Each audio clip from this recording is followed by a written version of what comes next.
Il y a plus d'une dizaine de projets.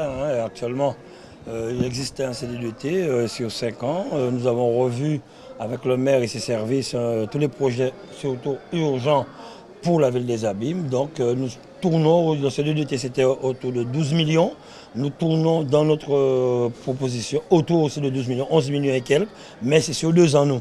Et là, nous attendons les délibérations de la ville des Abîmes pour que nous puissions passer en commission permanente et tout de suite prendre des décisions pour que la ville puisse poursuivre ces chantiers.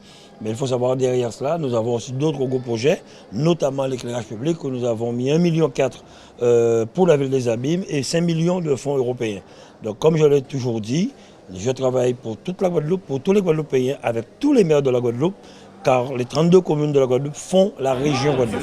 Et la ville des Abîmes, comme c'est une commune centrale, une commune plus importante, nous avons choisi la dernière commune pour boucler ce tour des communes. Mais nous allons redémarrer en 2019, mais avec les agglomérations. Donc le maire des Abîmes, je le reviens en tant que président de Cap Excellence. C'est un moment indispensable et souhaitable pour que la région, comme elle a fait dans les autres communes, puisse préciser la nature et les conditions de son engagement auprès de la ville des Abîmes, dont d'ailleurs le président de la région, le rappelle très souvent, est originaire.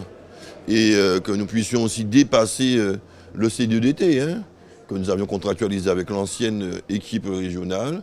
Mais le président actuel n'entre pas dans le cadre du CDDT, dont il a dénoncé un certain nombre de travers selon lui. Et donc il faut tenir compte de la nouvelle donne. Donc il fallait qu'on revisite ces projets et qu'on puisse s'y retrouver.